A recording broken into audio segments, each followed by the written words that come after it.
Dad reads Sci-fi. The Legacy of Heorot, Chapter 18. Descent into Hell. One of the greatest blessings of virtue is the contempt of death. He who has learned how to die has unlearned how to serve. To be ready to die frees us from all bondage and thraldom. Montaigne, Essays. Cadman wiped at his faceplate twice before he realized that the stain was on the inside. He waved to one of the waiting spearmen, got a nod, and surfaced. Fresh air tasted good. He removed the faceplate and spat into it, rubbed out the fog, and rinsed it. Better. The Miskatonic churned around him. Even with weight belt and tether line, the current threw his balance off. Increased irritability drained his strength. The wetsuit slowed his every motion, and well worth it. Many a man had survived a shark attack because of his wetsuit. A wetsuit didn't taste like blood. If something tore into him anyway, it could hold him together like a body bandage until the doctor could reach him. But he felt slow. He dared not hurry. Methodically, he prepared himself for war, knowing that the enemy would interrupt him when it chose. Anchoring the net had been nightmarish. 2 men hammering and screwing meter-long barbed steel stakes into the mud and rock around the cave. A 3rd man hovering back, underwater lamp and spear gun at the ready. The net itself was stronger than steel cable and as thin as spider silk. A synthetic organic polymer that was predicted to last for hundreds of years of ordinary use. No lesser durability would have been approved for shipment aboard Geographic. Ordinary use, Cadman smiled thinly into his faceplate. This evening's exercise would hardly be considered that. He reached back over his shoulder to adjust the rebreather apparatus.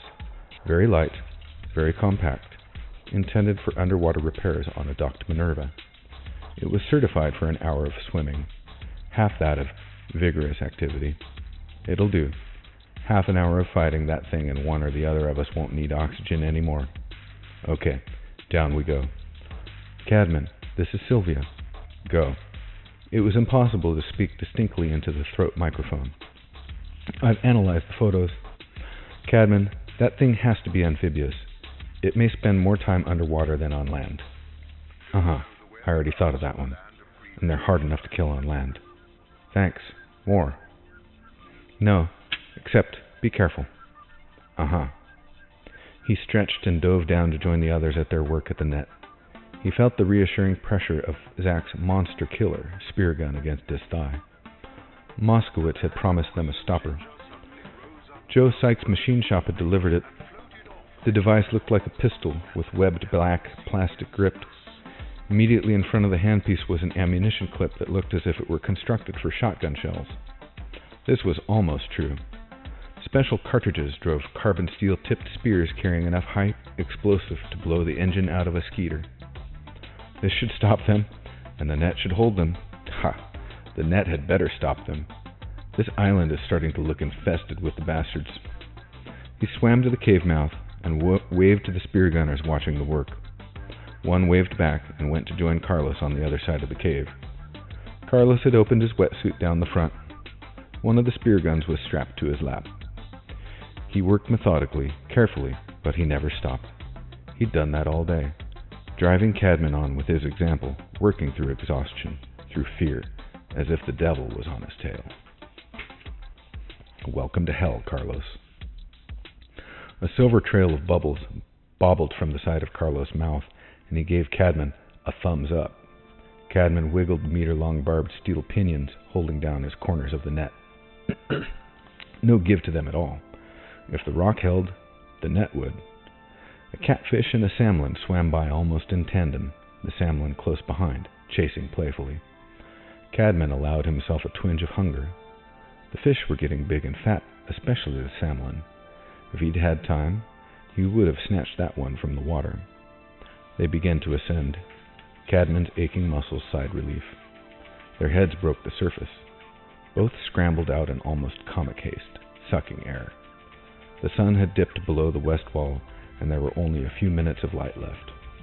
Armed men and women surrounded the temporary camp.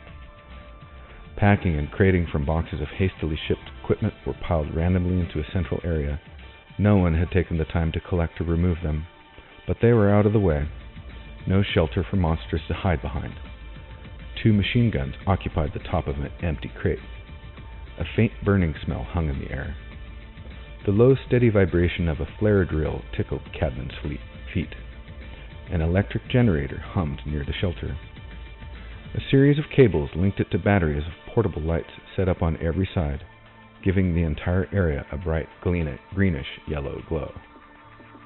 Cadman and Carlos stripped off their mouthpieces and gloves. Cadman opened the zipper on his wetsuit. Skeeters glided across the river. Their searchlights danced yellow ovals on the rushing water. Guards carrying explosive and incendiary rounds patrolled in tight shifts while the technicians erected their tents and tested their equipment. The canyon thrummed with the sound of a skeeter bringing in a second generator.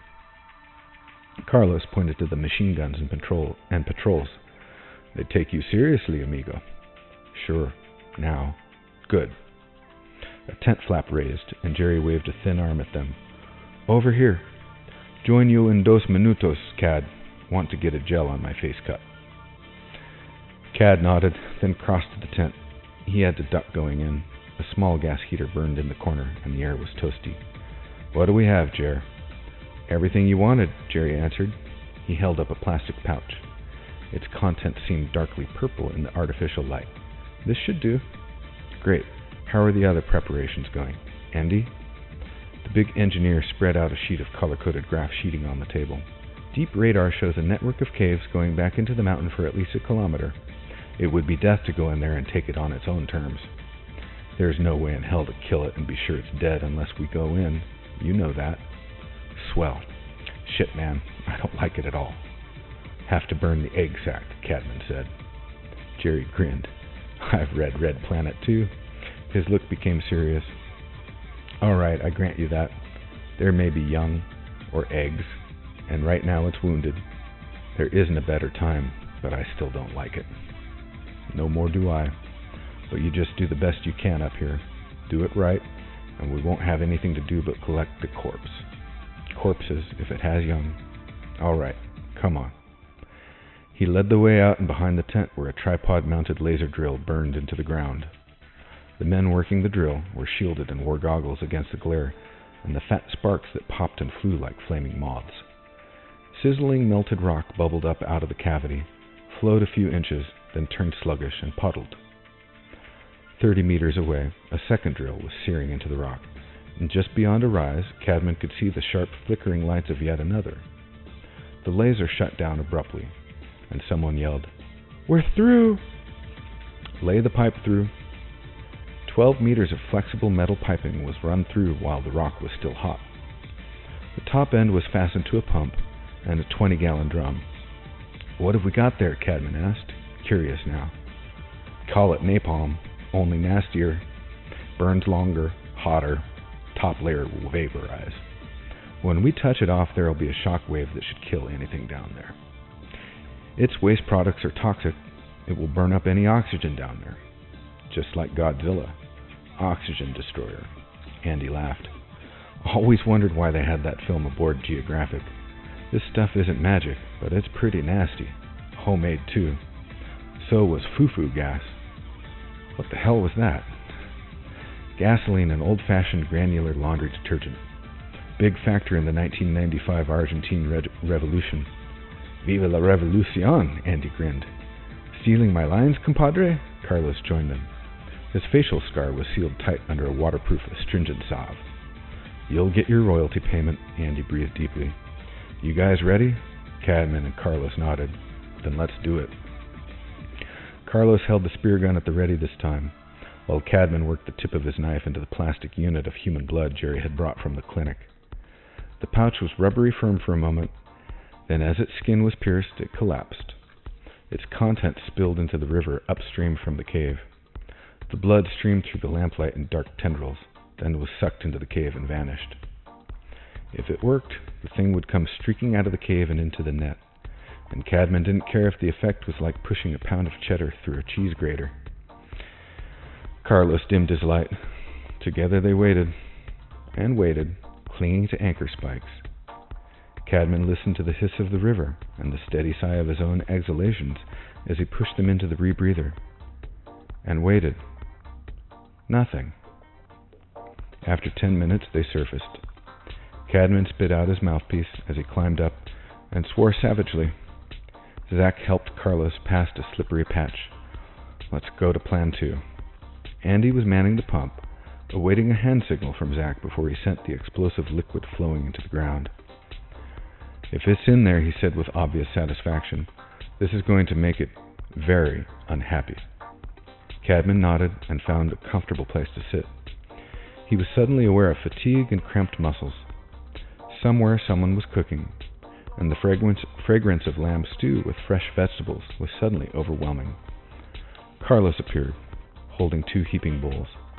They should give medals for this Martinez. By the time the paperwork goes through, we'll both be dead and gone. Too true. The stew was thickened with leftover year-day rice and utterly delicious. Cadman leaned back against a rock, listening to the useful bustle around him, warmed by the food and nearness of his friend. The clouds shrouded the stars. The twin moons must have already risen, but another 2 or 3 hours would pass before they were visible this low in the gorge. All there was now was the steady gurgle of the water and the human sounds around them. For some reason that he couldn't name, Cadman felt a strong, sudden urge to see the stars, the moons. Why? Because you're going down there tonight. What are you thinking about, Cadman? Marianne. His teeth wrestled with an undercooked, mildly seasoned portion of lamb. It resisted for a moment. Then his teeth found the grain. I'm hoping she's not worried. See, I was thinking of Bobby. I hope she's well, out of surgery, and not worrying about me. It is not good for Los Palomitos to worry, especially when there's nothing to worry about. Precisely. They turned to face each other, and Cadman managed to hold his bland expression for about 5 seconds before both gave into a wave of grim laughter. Clear the holes, Andy shouted, and the hose was pulled from the ground. The pumps and barrels wheeled away toward the rock wall. A wire was run down the pipes, and its end clipped into a detonation switch. Andy came over to sit with Cadman and Carlos, 20 meters from the hole. You ready for this? If you're going to collapse this whole shore area, the least you can do is give us time to swim for it. Now, we've got at least 8 meters of rock under us. We've already identified enough outlets to release the pressure. Fireworks? No. Earthquakes? Yes. Ready? As we'll ever be. He switched on his radio. 2 and 3. Standing ready. Good news. On 0. 3, 2, 1. Cadman squinted as Andy said 0 sharply and twisted the detonator toggle. There was a dull thud that shook the rock beneath them, and a jet of flame-tinged smoke erupted from the hole. There was a second, more violent tremor, and a tickle of panic shot up Cadman's spine. Then silence, except for a steady hissing sound and a jet of grayish smoke from the hole. Cadman sneezed against a horrid chemical smell. Andy got to his feet. If it's down there, it should be very dead, he said. Shoulds were going to get them all killed. How long before we can go down to check? How quick can you get wet? Got it. Zack? There was no reply, and he raised his voice. Zack? The camp administrator's voice came in over the radio. Is that Cadman bellowing for me, or has one of our elephants gone into rut? We haven't hatched any elephants yet. Then put Cadman on. The smoke streaming from the ground was taking on a darker color. Got you. I hope. Zack, Cad here. I need those dozen men you promised me. You'll have them. You're sure you have to go in, Cad? It's probably dead.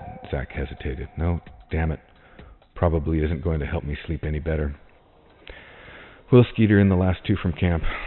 Take about 20 minutes. 20 minutes, Carlos mused. Time for a short nap or a long prayer. Or another bowl of stew. Come on. Aren't you worried about cramps? Nah, I've been through menopause. Cadman stood, shaking the stiffness from his knees. You're a very sick man, Carlos. Probably your most endearing trait.